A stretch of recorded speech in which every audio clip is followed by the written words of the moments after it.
تو ہمیں اس سے زیادہ تکلیف ہوتی تھی جو آج تمہیں اپنی جان سے ہو. تو اس میں میرا یوٹیوب پہ کلپ ہے کہ اللہ کو بھی تکلیف ہوتی ہے. یہ بلکہ پورا لیکچر سننے والا ہے, مسئلہ نمبر 196, فکر آخرت پہ اس سے بہتر لیکچر میرا کوئی نہیں ہے. کاش میں دنیا میں واپس جا سکتا, یہ اس کا ٹائٹل ہے, جس میں میں نے سورہ سجدہ کی 11 آیات اور قرآن ریفرنس کے طور پہ کئی آیات کور کی. اللہ تعالیٰ فرمائے گا ہاں بھائی کوئی چال ہے تو چل لو.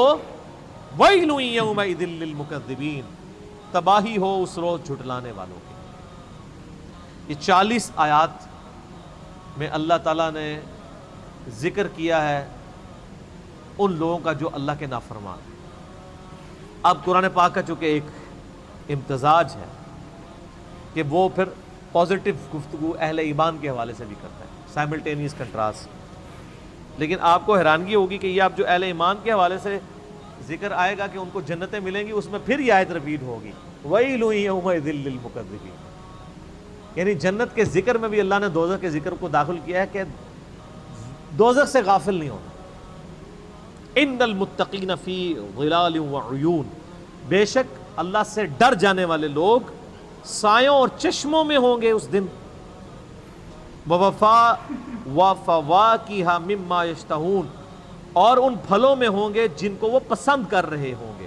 کلو واشربو, اللہ تعالیٰ فرمائے گا مزے سے کھاؤ اور پیو. ہنیئا بما کنتم تعملون, ان اعمال کے صلے میں یہاں پہ خوب رچو اور بسو جو تم دنیا میں کیا کرتے تھے. اعمال کے بدلے میں سر, صرف نسبت کے بدلے میں نہیں, صرف کلمہ پڑھنے کے بدلے میں نہیں, اعمال کے بدلے.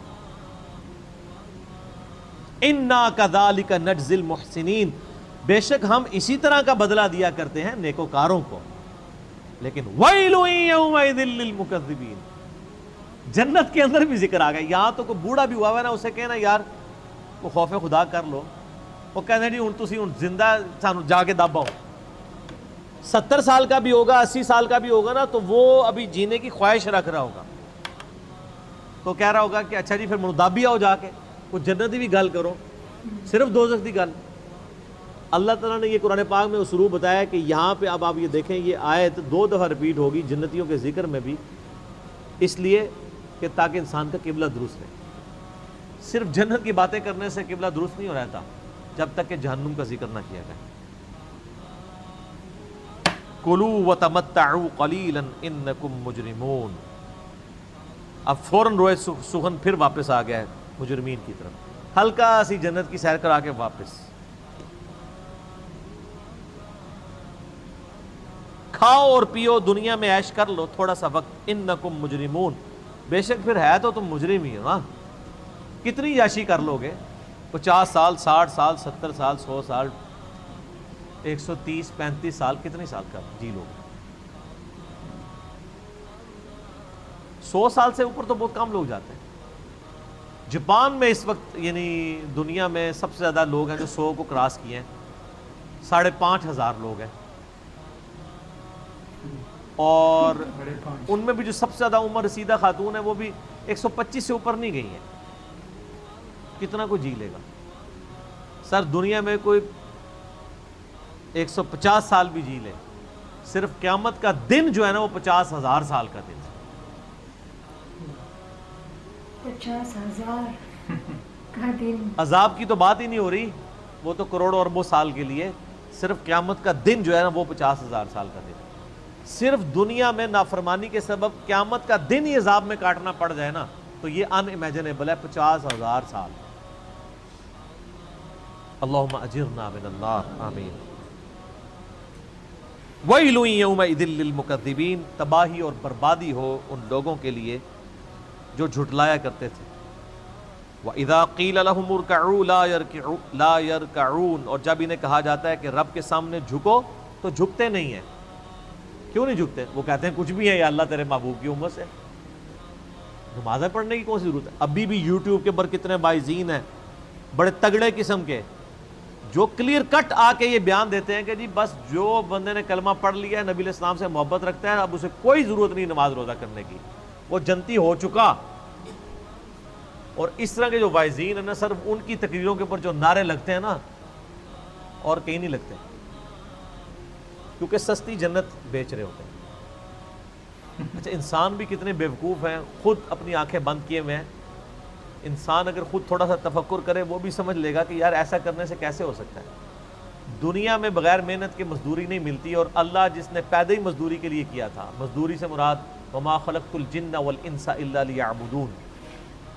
اور اس پہ امام غزالی نے بہت زبردست بات احیاء العلوم میں کی میں سعادت میں لکھی ہے کہ اگر تم لوگوں کا یہ ڈھکوسلا مان لیا جائے نا کہ اللہ تعالیٰ نے یہ سب کچھ بس صرف ڈرائی اینڈ پہ چھوڑ ہی دینا ہے, کوئی کسی کا حساب کتاب نہیں ہونا, کسی کو عذاب نہیں ہونا, تو تم یہ کہنا چاہ رہے ہو کہ اللہ تعالیٰ اور اس کے پیغمبر دنیا میں ٹھٹا کرتے رہے ہیں ہمارے ساتھ. نعوذ باللہ.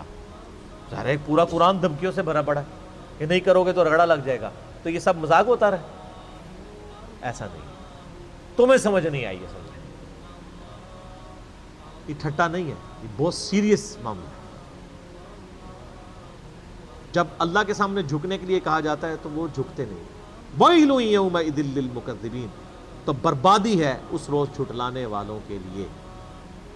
فَبِأَيِّ حَدِيثٍ بَعْدَهُ يُؤْمِنُونَ, اب اس قرآن کے بعد کس اور بات کے اوپر ایمان لے کر آؤ گے؟ یعنی قرآن میں اتنی واضح دھمکیاں آنے کے بعد ابھی بھی کسی چیز کا انتظار ہے کہ ہمیں کوئی اس طریقے سے آگے بات سمجھائے تو ہم سمجھ جائیں گے.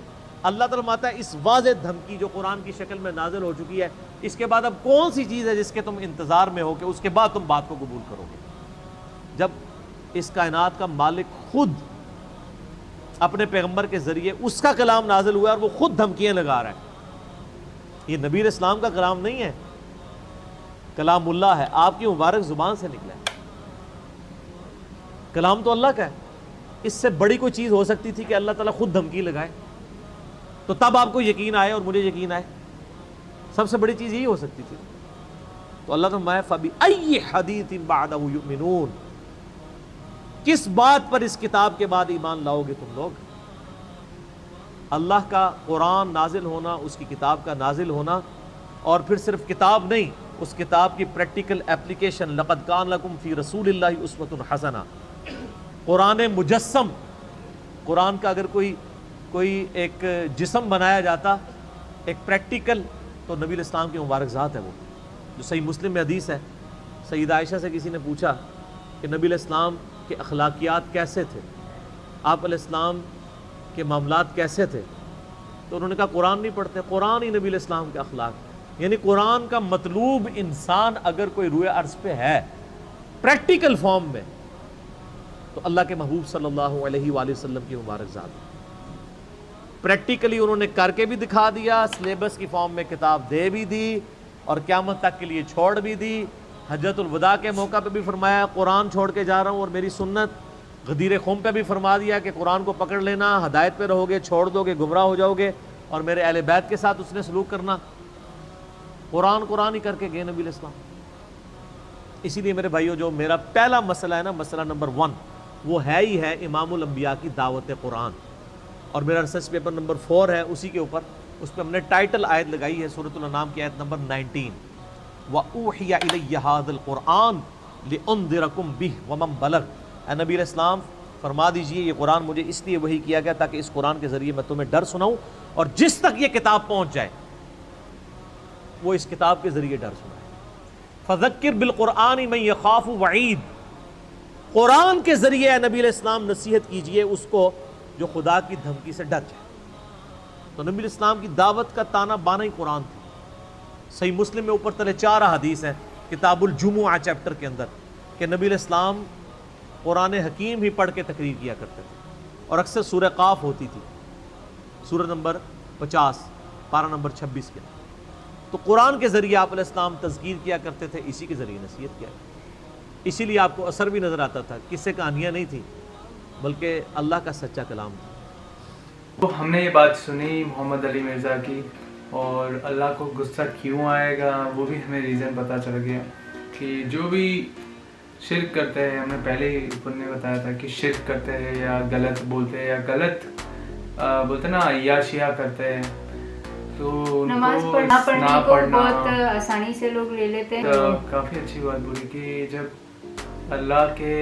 جب قیامت کا دن آئے گا تو آپ بول نہیں پاؤ گے اس دن.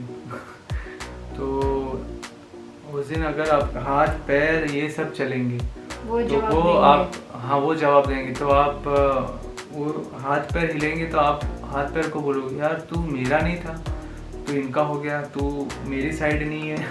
ہاں تو جب قیامت کا دن آئے گا تب آپ کی زبان نہیں کھلے گی. تو جو جھوٹ بولتے ہیں, جو بڑی بڑی باتیں کرتے ہیں لائف میں کہ یہ ہے وہ ہے ایسا ویسا, پیسہ فیم یہ کر دیں گے وہ کر دیں گے, تو قیامت کا دن کا ضرور انتظار کرنا, تب آپ کی بولتی بند ہو جائے گی, تب آپ منہ نہیں کھول پاؤ. قیامت کا دن ہر انسان کے ساتھ ہونے والا, آنے والی ہے. چاہے وہ مسلم ہے یا نان مسلم ہے, وہ ان کو گزرنا ہی پڑے گا. ارے اس لیے تو کہتے ہیں چاہے تم اللہ کو مانو یا نہ مانو, اللہ پھر بھی تمہیں پیار کرتا ہے, کرے گا اور ہمیشہ کرے گا, کیونکہ there is only one God. یس. اور یہ جتنا جلدی کانسیپٹ سمجھ لیں گے نا, اتنا آپ کے لیے بہتر زندگی جئیں گے آپ, بہتر رہے گا اتنا کہ آپ کے لیے آسانی ہو جائے گی. یہ تھا محمد علی مرزا کا بیان, اور کافی اسٹرکٹ, انہوں نے خود بولا کہ اللہ کافی اسٹرکٹ ہے, کافی بولتا نا کڑک ہے, کہ جو شرک کریں گے وہ جتنے, اور انہوں نے ایک بات بولی کہ آپ کتنے سال عیاشی کرو گے, آپ 100 سال 150 سال, بولتے کہ 100 سال تو صرف 5000 لوگ ہی جیے ہوئے, وہ بھی جاپان میں, اور میکسیمم ہے 125, اب اس سے زیادہ کیا کرو گے. تو اس لیے بولتے کہ اللہ کا نام لیجئے اور اچھے کرم کیجئے, اور آپ کو جنت ملے گی. قیامت کے دن آپ کو پتہ چل جائے گا کہ آپ کہاں جائیں گے. اور یہ ساری جو باتیں ہیں جو ہم سنتے ہیں, جو ہم ابھی ریئیکٹ کر رہے ہیں, تو وہ صرف باتیں نہیں ہیں, وہ ریالٹی ہے. اور جو لوگ ان کو فیک بولتے ہیں یا اسلام کو کرٹیسائز یا گالی دیتے ہیں, اسلام ریلیجن کو, تو ان کی تو ریئل لائف میں بھی بولتے ہیں نا جہنم ہے, اور اس کے بعد بھی ان کا تو قیامت کے دن کیا ہونے والا ہے وہ پتہ ہے. تو بس یہ تھا ہمارا ریئیکشن آج کا. تو آپ لائک شیئر اور کمنٹ, اور جو بھی نیو سبسکرائبر ہے بیل آئیکن دبانا, اور نیو ویڈیوز کا ویٹ کرنا, اور ہم روز ویڈیو لاتے رہیں گے. چلیے ملتے ہیں اگلے ویڈیو میں, تب تک کے لیے اللہ حافظ, خدا حافظ, شکریہ.